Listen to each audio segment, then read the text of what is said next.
नमस्कार। मैं डॉक्टर अनीता शर्मा, सह आचार्य राजनीति विज्ञान, आप सबका स्वागत करते हुए आज हम पढ़ने जा रहे हैं नेहरू जी का लोकतांत्रिक समाजवाद। पंडित नेहरू भारतीय संविधान निर्माताओं में से एक और भारत के प्रथम प्रधानमंत्री के रूप में भारतीय संविधान के माध्यम से लोकतांत्रिक समाजवाद का जो स्वप्न देखते थे और जो सिद्धांत और व्यवहार उन्होंने नीतियां अपनाकर समाज में समाजवादी व्यवस्था के माध्यम से लोकतंत्र, स्वतंत्र विदेश नीति, समानता, सामाजिक समानता, आर्थिक संबल व राष्ट्रीय संपत्ति का समान वितरण हो, इस तरह से उन्होंने अपने विचारों से समाज को लाभान्वित करने का प्रयास किया। सबसे महत्वपूर्ण बात ये है कि द्वितीय विश्व युद्ध के बाद दो विचारधाराएं पूरे अंतर्राष्ट्रीय जगत में विद्यमान थी, पूंजीवाद और साम्यवाद। लेकिन भारतीय संविधान में लोकतांत्रिक समाजवादी व्यवस्था का जो उदाहरण देखने को मिलता है, उसमें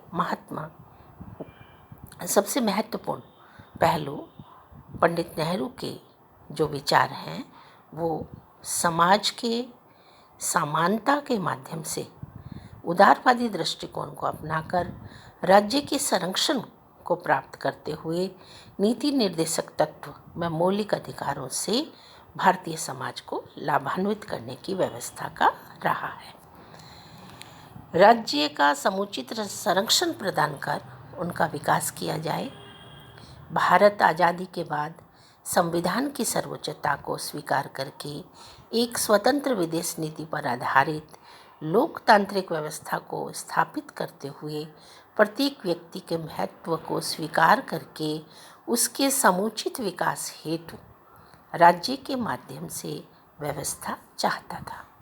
इसीलिए पंडित नेहरू ने समाजवाद और लोकतंत्रवाद में समन्वय स्थापित करके लोकतांत्रिक समाजवादी व्यवस्था का पक्ष लिया।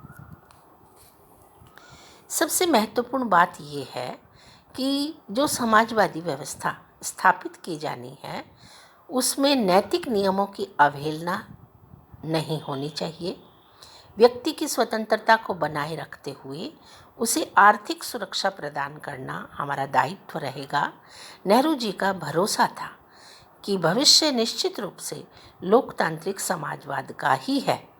यानी व्यक्ति का यदि अपन विकास चाहते हैं और मानवतावादी दृष्टिकोण चाहते हैं, मानवीय मूल्यों को स्थापित करना चाहते हैं, तो हमारे पास लोकतांत्रिक समाजवाद के अलावा कोई भी चारा नहीं है।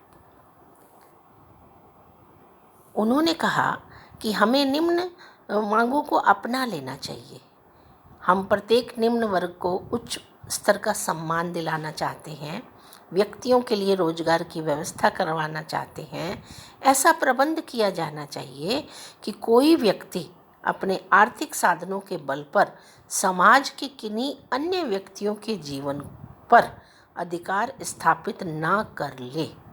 यानी ये सबसे महत्वपूर्ण बात कही गई है कि ऐसा ना हो कि कहीं निम्नतर जिसके पास ज़्यादा पैसा नहीं है या ज़्यादा संसाधन नहीं है या जो गरीब है, तो कहीं शक्ति संपन्न या आर्थिक रूप से संपन्न व्यक्ति या समाज या वर्ग निम्न स्तर के व्यक्तियों पर हावी ना हो जाए। हमें इस बात पर विशेष ध्यान देना होगा और इस तथ्य को तभी स्थापित किया जा सकता है जब संवैधानिक प्रावधानों के माध्यम से सभी को समान रूप से संरक्षण मिले एवं प्रोत्साहन मिले और संतुलन बनाए रखने की प्रवृत्ति स्थापित की जाए। नेहरू जी राजनीतिक क्षेत्र में उदारवाद में भरोसा रखते थे और लोकतांत्रिक समाजवाद का यह सबसे प्रमुख लक्षण माना जाता है। यही बात लोकतांत्रिक समाजवाद को मार्क्सवाद साम्यवाद से अलग करती है। कार्ल मार्क्स का मार्क्सवादी दृष्टिकोण और साम्यवादी दृष्टिकोण वर्ग विभेद, राज्य विहीन और वर्ग विहीन सभी को काम के बदले में दाम मिले, इस तरह साम्यवाद चाहता था। लेकिन पंडित नेहरू का साम्यवाद या समाजवाद या लोकतांत्रिक समाजवाद की जो प्रक्रिया है वो उससे भिन्न है। पंडित नेहरू राज्य की सर्वोच्चता को बरकरार रखना चाहते हैं, मानवीय मूल्यों और व्यक्ति के महत्व को भी स्वीकार करते हैं, संवैधानिक प्रावधानों के माध्यम से विकास चाहते हैं और पंचायती राज व्यवस्था के पक्षधर। नेहरू जी का भरोसा था सिद्धांत की श्रेष्ठता की कसौटी वह होनी चाहिए कि मानव चरित्र पर उसका क्या प्रभाव पड़ता है।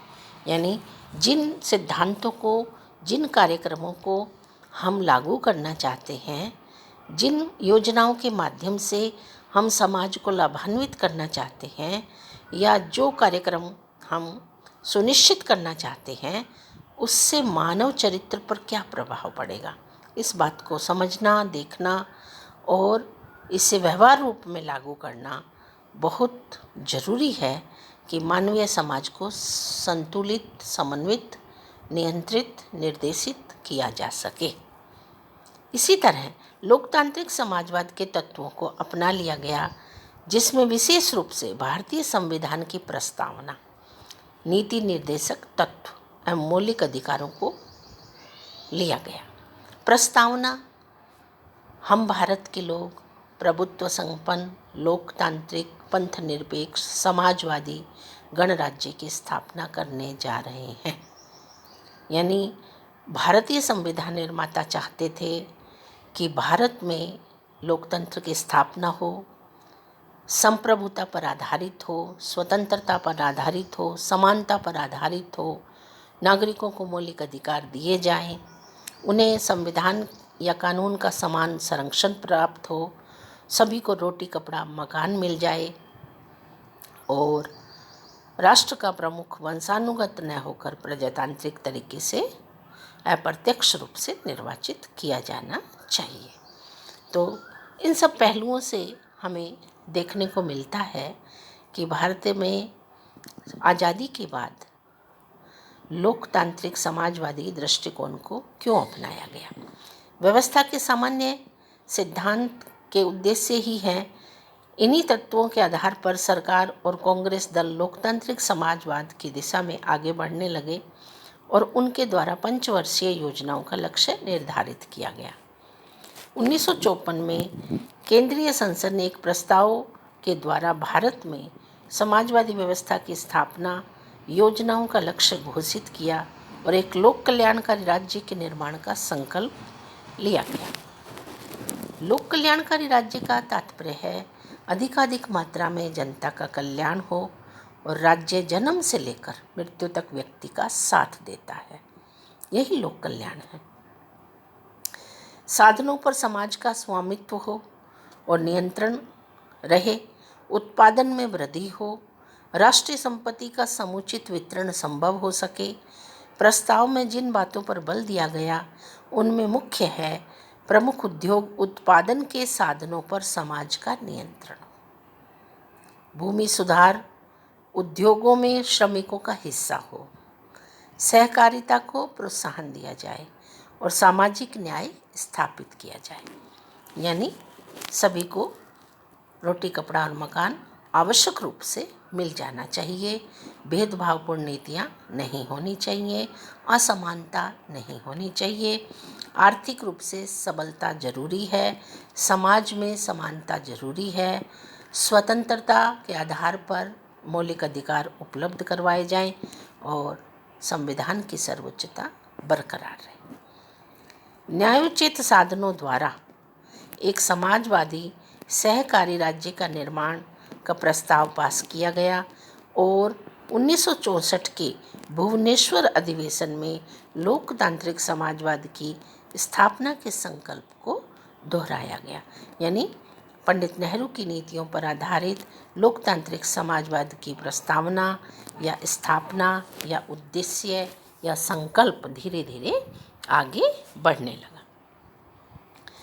इसी दिशा में कुछ प्रगति हुई। विकास कार्यों में जन सहयोग प्राप्त करके राज्य की शक्ति को विकेंद्रीकृत करने के लिए पंचायत राज की स्थापना की गई।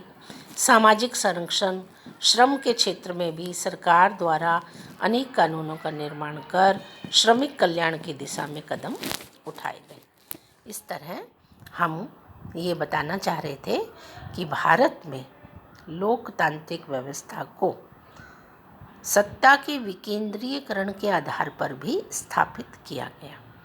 पंचायती राज की स्थापना की गई, यानी आज भी हम देख सकते हैं कि प्रत्येक स्तर पर केंद्र, राज्य, जिला, ग्रामीणांचल, नगर पालिकाएँ, ग्राम पंचायतें, अनेक स्तर पर हमारे देश में जन सहभागिता को बढ़ावा देने के लिए स्वतंत्र, निष्पक्ष और चुनावों का प्रावधान है, ताकि प्रत्येक नागरिक उसका सहभागी बन सके, जिम्मेदारी ले सके, सरकार की योजनाओं में समुचित योगदान दे सके और सहयोग प्राप्त कर सके और अपने विकास के साथ साथ परिवार, समाज व राष्ट्र के विकास में योगदान दे सके।